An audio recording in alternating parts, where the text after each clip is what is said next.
You're watching Explore Tulsa. I was born in Guatemala in a little town called Puerto Barrios. It's a little port. And I left when I was 15 to go to the city. I studied there. I became a teacher at 19. I moved to the Dominican Republic. And in the year 2000, I moved to Tulsa. I was expecting just to come here for 3 months, and I have 17 years already.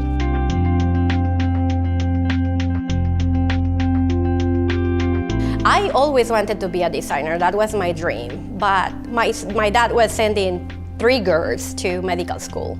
So he told me, unless it's in the public university, you cannot go to design school. There was just one design school and it was conflicting with my work as a teacher. So I just needed to just go and take another career like an accounting, and I became an accountant.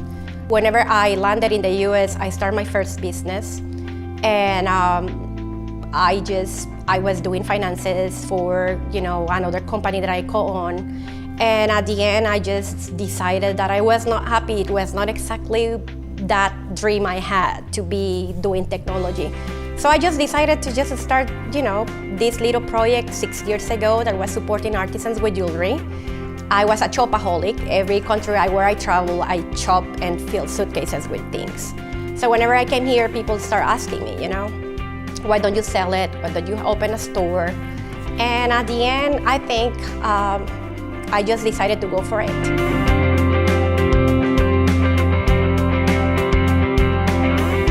Being at the Tulsa Arts District is just, for me, amazing. I love arts. I used to paint.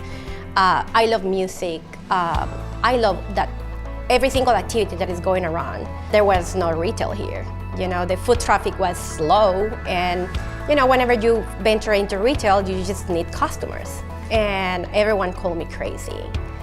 But I always had a vision. I didn't want to be anywhere else than around art. And I read about the plans for the district, and I totally went for it. And it's paying off. I don't want to be anywhere else. Well, I started with a line of bracelets, and it was marketed for college kids. I mean, girls and guys.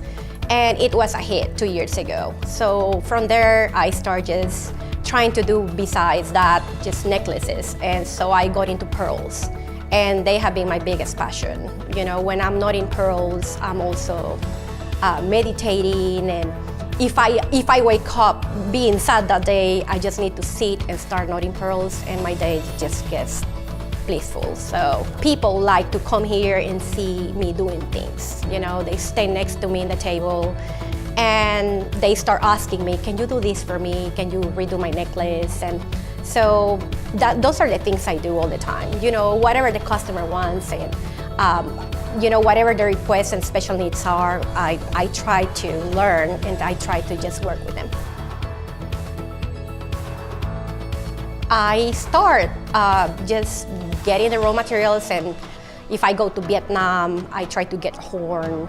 If I go to Thailand, I shop for textiles, and I also shop for silver. So every place I go, they have something beautiful that I can pick and add to my designs. I like bold jewelry, and to be bold, you need to get to know the materials you can work with, that people can still wear it. So I'm heading to keep learning, just growing, seeing my jewelry everywhere. I'm shipping right now to Europe, Australia, Guatemala, my hometown. I have some people there following me and buying my pieces. So I just, wherever it takes me, I'm enjoying my career. I'm happy with what I do, and I don't see myself doing anything else.